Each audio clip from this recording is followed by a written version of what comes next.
Hey, good morning, ka-coffee! Luzon, Visayas at Mindanao.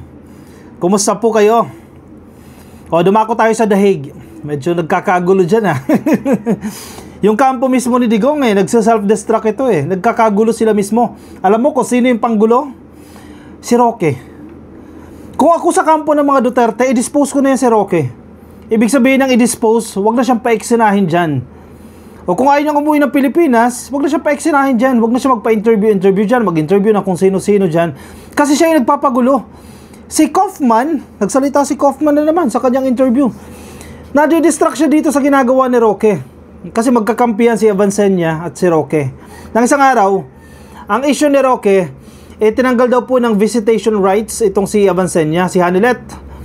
Ilang beses na raw pong hindi pinapapasok sa kulungan ni Digong. Bakit ganun? Asawa ka, hindi pala. Common law wife, hindi pala. Girlfriend ka, hindi ka pinapapasok. Bigla. Noon, pwede pang pumasok Parang visit as you can Di ba? Only. Ngayon, ilang beses nang pinagbawalan. Bakit siya pinagbawalan? Dahil trip lang ng security guard dyan sa The Hague, dyan sa International Criminal Court? Definitely hindi. May nag-utos, may nag-request sa kulungan ni Digong na wag na munang papasukin si Hanilet. Bakit ganun? Anyari? May internal conflict ba? See? Yan ang pinupunto natin Sila mismo hindi magkasundo. Ano pa ngayon? Kung gobyerno na ng Pilipinas, may kanya-kanyang interest kasi yung nandiyan na nakapalibot kay Digong. May kanya-kanyang interest. Diba? Kaya nagawa nila kay PBBM yan. Kaya nila nabira si PBBM kasi attitude nila, ugali nila yan. Tingnan mo maski yung mga vloggers nila nagkakaaway-away. Hindi sila magkasundo kasi may mga sariling interest at walang gusto magbigay. Kailangan masunod to kasi gusto ko to. The same way sa kampo ni Digong, yung grupo nila Harry Roque. Faction din yung mga yan. Malinaw na malinaw, magkakampi si Hanilet at itong si Roque. At marami silang hindi kasundo. Yung grupo nila Panelo, tinan mo. Galit na galit din kay Roque. Yung defense team mismo, yung official defense team, yung grupo nila Kaufman, galit na galit kay Roque. O tinan mo yung common denominator. Si Roque, panggulo. Bakit hindi nyo pa matsugi yan dyan? Ba't hindi nyo pa matanggal yan dyan? Nagsalita siya. Ngayon, binabasa ko kanina, sumasagot si Roque dito sa sinasabi ni Kaufman. Kasi sabi ni Kaufman, kailangan niya tuloy maglaan ng extra time para tugunan itong mga comical intrigues ni Roque. Roque naman kasi, napagsabihan ka na pinapalayas ka na nga dyan umuwi ka raw ng Pilipinas at ayusin mo yung magulo mong buhay Sinabihan ka na, sige ka pa rin, insist ka pa rin ng insist dyan. Napipi ko na sa iyo si Kaufman. Mamaya, mapikon talaga sa inyo si Kaufman, layasan kayo dyan, nawalan kayo ng defense team. Paano pa ba iuwi si Digong? Ang tanging ruta nyo para makauwi si Digong ay si Kaufman. Yung defense team niya. Para mag-grant yung interim release ninyo. Tanging si Kaufman lang.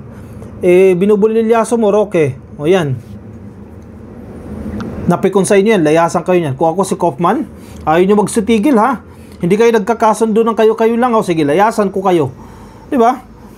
Anyway, may interview si Kaufman dito. Actually, ayaw mag-comment ni Kaufman Ayaw niya mag-comment dito sa bakit hindi raw pinapayagan si Hanilet na makapasok. Ito nasa Manila Bulletin yan. Ayaw niya mag-comment kung bakit hindi inaalaw si Hanilet na makapasok. Siyempre, internal issue yan Family issue yan. Dati alam kung pinagbawalan siya ni Sara, pinagbawalan siya ni Baste, o pinagbawalan siya ni Pulong. Kasi sa sitwasyon na ito, mas matimbang pa rin yung mga anak kaysa sa girlfriend. Kasi di man kasal si Hanilet. Di ba? Mas lamang pa nga si Zimmerman yung unang asawa Mga girlfriend, nakakadalaw. Hindi natin alam kung paano nila pinapalusot, pero nakakapasok po yung mga girlfriend ni Digong.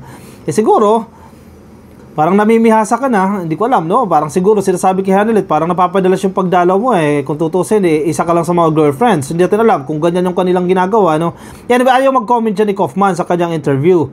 Former President Rodrigo Duterte's lead counsel, Nicolas Kaufman, clarified that there are no internal disagreements within the defense team amid allegations made by Duterte's common law wife, Hanilet Avancenia. Yon.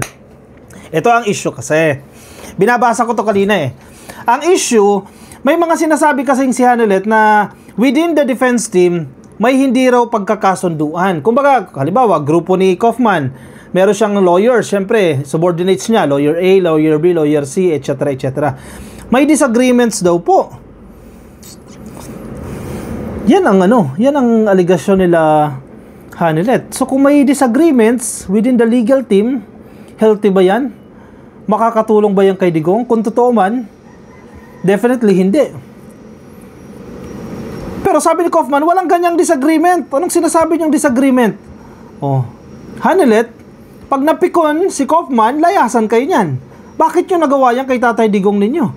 Paano nyo mapapalabas yan? O, si Kaufman na mismo nagsalita, walang disagreement, walang internal disagreement within their group. Kasi ang chika daw dyan, hindi raw po nagkakaroon ng personal interaction si Kaufman kay Digong. Bakit kaya? Not directly saying na yung mga subordinates niya lang yung nakikipag-usap. Pero sabi ni Kaufman, hindi. Satisfied nga si Sara Duterte sa serbisyo ko bilang abogado. Nako, ayan na. Nagkakasilipan na. Tingnan mo ha, kayo mismo yan.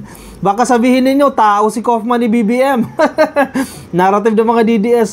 Tao ni BBM yan si Kaufman, kaya ilalaglag si Digong niyan. Nako po, ewan ko sa inyo.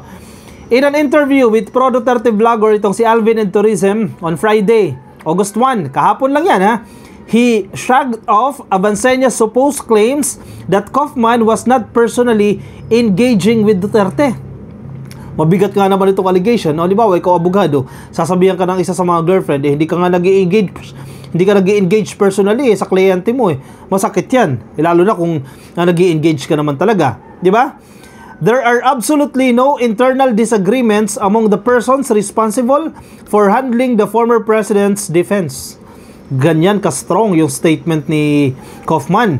The lawyer said, stressing that Vice President Sara Duterte, and I quote, is fully qualified to judge the quality of my engagement with the work for the former president. Ang pinaka-boss nila si Sara Duterte. Diba? Sa lahat ng magkakapatid, syempre, out of respect din siguro sa posisyon, Vice President at babae pa at mukhang tumatay yung lead ng kanilang pamilya. Yung sinasabi ni Kaufman, si Sara Duterte makakapag dyan, ang qualified dyan na mag-judge kung maganda ba yung serbisyo ko para sa kliyente, etc. So, hindi si Hanilet. Ano yan? Nako ha, siguro, ito, feeling ko kay Kaufman, kaya napipiko si Kaufman dahil syempre si Hanilet, close kay Duterte, kay Harry Roque. Si Harry Roque, matabil ang dila, di ba? Kung ano-ano siguro binubulong kay Hanilet. O siguro si Hanilet bumubulong diyan kay Kaufman kasi si Roque, hindi naman siya makakadiretso kay Kaufman Halimbawa, ito si Kaufman, Ito si Kaufman. So baka may mga sinasabi itong mga diskarte si Harry Roque, pinapadaan niya kay Hanilet. Or natin alam kung may qualification si Hanilet na makausap si Kaufman o sabihin kay Kaufman yan. Pero definitely, itong si Roque hindi makakadiretso kay Kaufman. So, ang malinaw dyan, ang nakakausap ni Kaufman, itong si Sara. Itong dalawa yung nagda-direct conversation dyan. Ano yung style nila, anong strategy nila, etc. etc. Sa madaling sabi, si Roque panggulo. O dinawit pa tong si Hanilet. For judicial reasons and out of respect for family privacy, I am not going to comment on the veracity of Hanilet Avancenia's allegations concerning her presence not being desired at the ICC detention center, he said in a transcript of an interview posted on Facebook. O tama nga naman, in fairness si Kaufman, matalino ito, sabi niya, for the privacy of the Duterte family, or kung kinukonsider niyang parte ng Duterte family si Avancenia, hindi ako magkukomento niyan kung bakit hindi gusto yung presensya ni Hanilet dyan sa ICC. Malamang may nag-uutos dyan, huwag nang papasukin yan. He claimed that Avancenia appears to be emotionally distressed. Wow, bigat nito ha. Emotionally distressed daw, and is making all sorts of wild allegations which are being stoked by others. Hulo. Grabe magsalita itong mga puti. Ito, mga puti, ng mga European, Americans puti din tawag natin dyan. Pero itong mga European, mga puti, prangka magsalita Sabi nyo, mukhang si Hanilet Avancenia ay emotionally distressed. may pinagdadaanan. Actually, hindi nakakatawa yan, no? Itong pagiging emotional distress. Ang problema, nakakasira sa kaso. Tapos, nagkakaroon ng mga wild allegations na may mga nag-uudyok na iba. Yun na, sa pool si Roque. Sino nag-uudyok dyan sa mga aligasyon na yan? Di ba? Si Harry Roque kasi pagulo talaga to no? Ewan ko, ba't hindi ma-dispose ni Sarah yan? I-dispose nila yan, wag lang palapitin dyan. Kasi masaya lang sila dyan di ba? Inuudyokan niya lisayahan nila to, sige sabihin mo yan, etc. Mga kung anong pagsasasabihin dyan. Baka si Harry Roque, masaya siya na nag-aaway-aaway ang pamilya Duterte. Baka yan ang niya, pet peeve niya. Kaligayahan niya yan na magkagulo sila. Ano yan? Ganyan ba yan? Kaya pala si Presidente Marcos gustong-gusto niyang ginugulo no? Mang stress talaga Kaufman pointed out that former presidential spokesman Harry Roque, with whom he had engaged in a tense word war in the past week was an irrelevancy. Bagong term yan irrelevancy. Pero ang understanding natin dyan, yung si Roque, irrelevant naman yan diba? Kung ano-ano pinagsasasabi ikaw daw isang irrelevancy.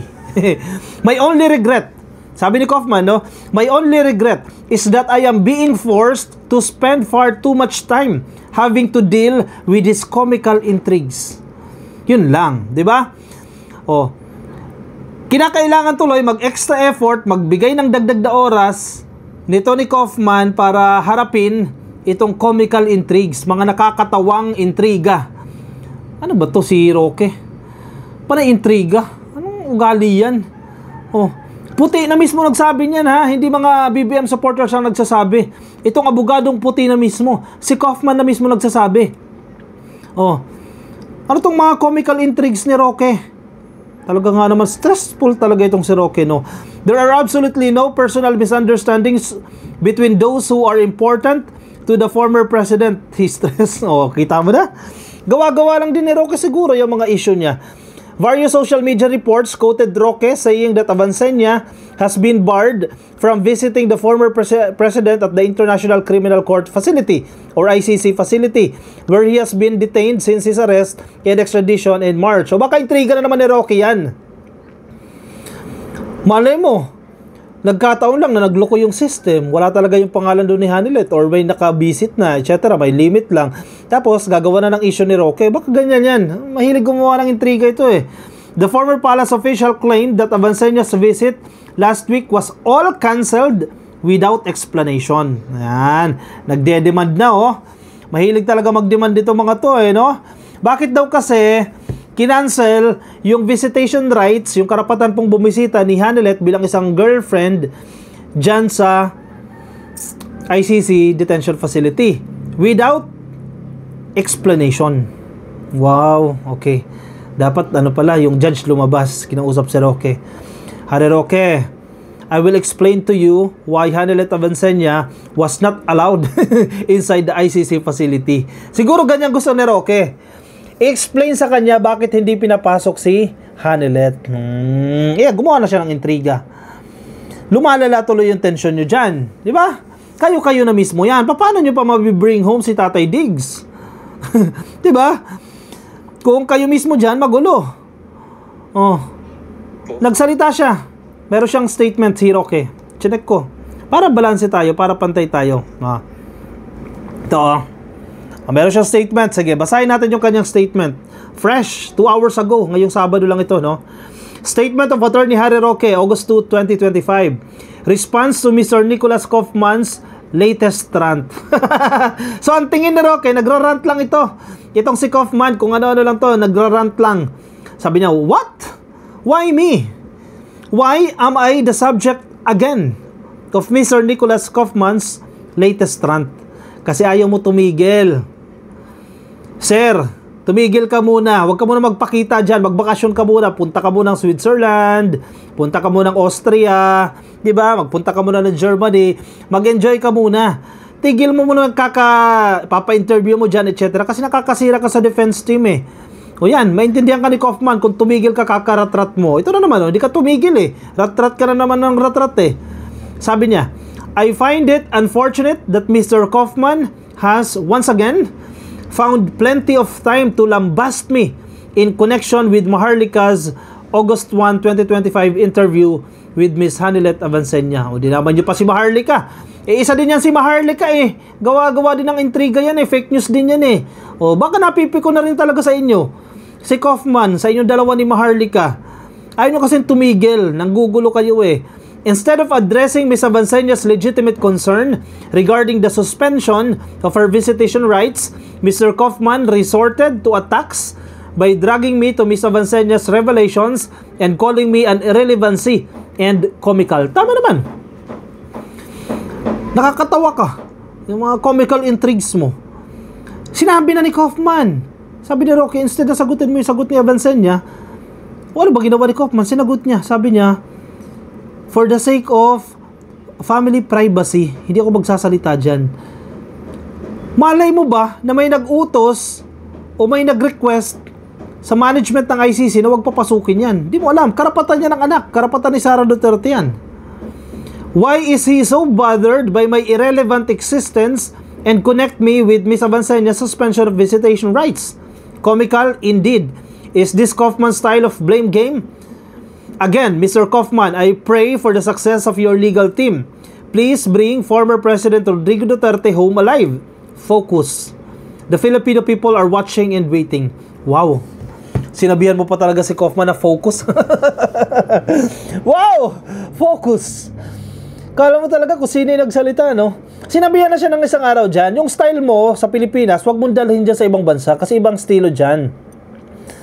Alam nila yung ginagawa nila. Kung sanay ka dito sa Pilipinas na bardagulan, mga connection, hindi mo magagawa yan dyan. Hayaan mo si Kaufman, kaya nga yan kinuha eh. Sa tingin ko naman, pinagkatiwalaan yan ng kung sino man para idepensa si Duterte, kaya kinuha yan. Huwag ka namang gulo dyan. Diba? Hindi ka naman parte ng legal team eh. No, may eksena ka kasi dyan eh, kaya nagkakagulo. Kayo mismo nang gugulo. See? Ganyan ang ugali nito ni Roque.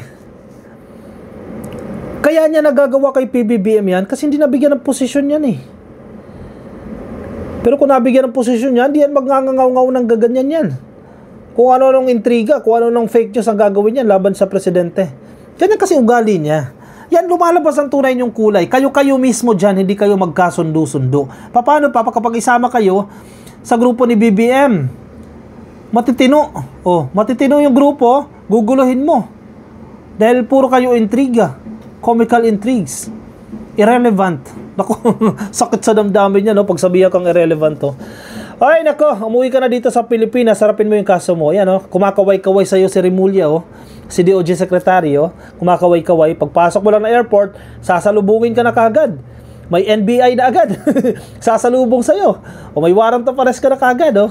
Naka-ready na yan. Uwi ka dito sa Pilipinas, sarapin mo yung kaso mo. Kung pakialaman si Digong dyan, kaya niya na yan, malaki na yan, mayaman yan, maraming pera yan. Kaya na ni Kaufman yan, international lawyer yan, huwag ka namang ialam dyan sa The Hague. Hay nako. O siya, sige. I-komento po ang inyong opinion, ang inyong mga reaksyon, mga nais po sabihin dyan sa comment section para mabasa po yan ng iba natin mga ka-coffee. Mga nasa Facebook, marami pa po hindi naka-follow sa atin sa Facebook, no? Please like and follow.